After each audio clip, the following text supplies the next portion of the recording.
Bukas na lang, Pasko na. Kaya sa mga misis dyan, nahahabol para mamili ng pang Noche Buena.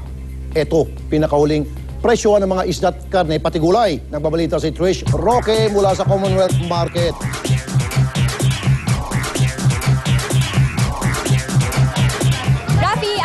Andito tayo ngayon sa Commonwealth Market at bisperas ng Pasko, talagang nagdagsaan ng mga tao dito sa palengke. Talagang marami yung mga nagla-last minute shopping ngayon dito. At ito nga, maraming mga bumibili dito sa baboy. At ito, kakausapin natin. Ate, good morning po. Ano pong pangalan ninyo? Mila. Ate Mila, bakit ngayon lang po kayo bumili ng pang Noche Buena?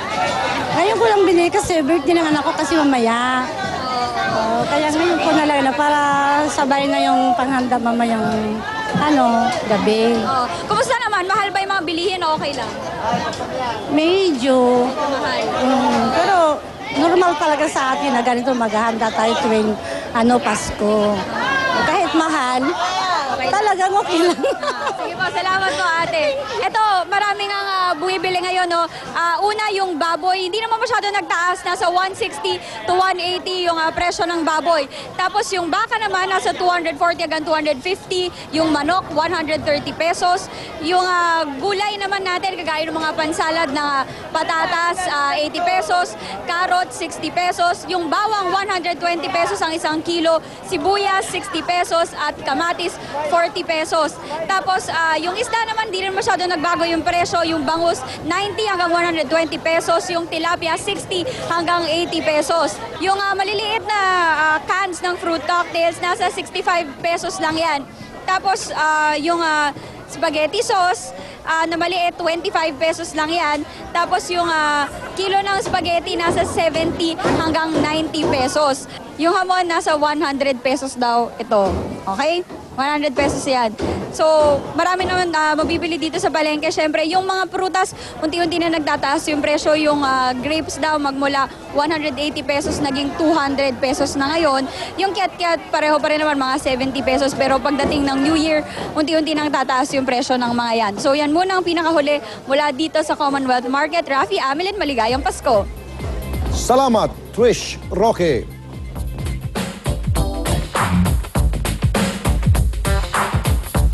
Mapapanood na bukas ang mga pambatong pelikula para sa ika-36 Metro Manila Film Festival. Pero bago yan, magpapabonggahan muna sila sa kanilang float na rarampa sa Kamaynilaan ngayong araw.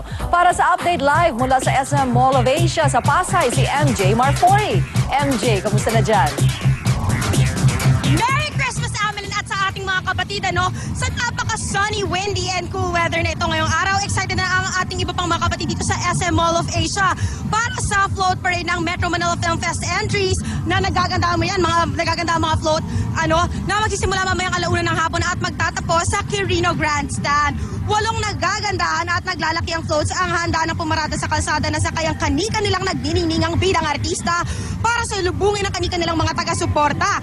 Narito ang bawang floats ng Rosario, ang Agimat ni Enteng, Shake, Rattle and Roll 12, Super Inday and the Golden Bibe, Dalaw ang tanging inang last na to, Father Jejemon at RPG Metanoia. Inaasahang dumating sa lugar ang bida ng MMFF entries tulad nila Vic Soto, Bong Revilla, Ay de las Alas, Chris Aquino, Marian Rivera, Dennis Trillo at ang pinaka-inaabangang gaganap bilang Rosario na si Jeneline Mercado. Isa nga sa pinaka-excited ay ang mga kapatid nating nag-aabang ay ang nakamamanghang 100% customized float ng Rosario. Hindi lang kasi kinareer ng 1920s Art Deco float na ito ang disenyo at presentasyon na may umaangat na Ferris wheel at bonggang dancers. Hina-highlight kasi nito mga kapatid, syempre, ang karakteristiko ni Rosario na pagiging reyna ng peryahan. Dahil noong 1920 sa Pilipinas mga kapatid, kapag reyna ka ng peryahan ay sikat na sikat ka. At huwag kakalimutan mga kapatid, bukas na showing ang lahat ng pelikula na ito, kaya tangkilikin natin dahil ito ay gawang Pilipino. Nako, kailangan ko muna silipin isa-isa mga float na ito para makwento ako pa kayo mamaya sa aksyon. Back to you guys dyan sa studio, Rafi and Amelin. Merry Christmas! Merry Christmas din to you. Salamat, MJ Marfori.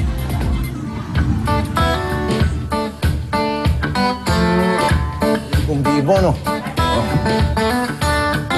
Eto na ang ating kwentong kakaiba. Okay. Yan. Isang aso sa Germany ang himalang nakapanganak ng 17 tuta.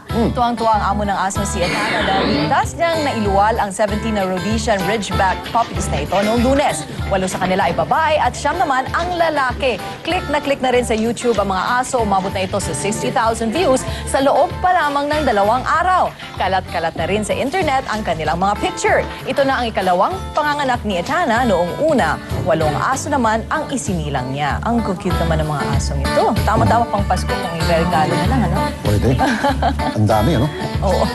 Ngayon lang ako makaya pala na 17. Pwede. Pwede. Pero bibira yan. Bibira. Ako, last na lang, panawagan doon sa politiko, particular na kay Senator Manny Villar, yung pong pinangakuha nyo ng OFW na 1.2 million blood money para makalabas na may release paper na eh. Nangako bago eleksyon si Senator Villar. Pero Senator Villar, yung pangako niyo po, sir, please lang, pakitupad lang, sir. Okay? Tama-tama, sa Christmas season, Oo. di ba? This Okay, is the sige. best time to do that. At Alright. mga kapatid, isang tulog na lang, Pasko na. Ilang oras na lang, mag-Noche Buena na. At yan ang kalahating oras ng balitaang puno ng sahog at tama ang timpla. Makisalo ulit sa Lunes, alas 11:30 ng umaga dito sa Balitaang Tapat. Maligayang Pasko sa inyo, mga kapatid. Merry Christmas! Merry Christmas! Take a look in the 5 and 10. Listening once again.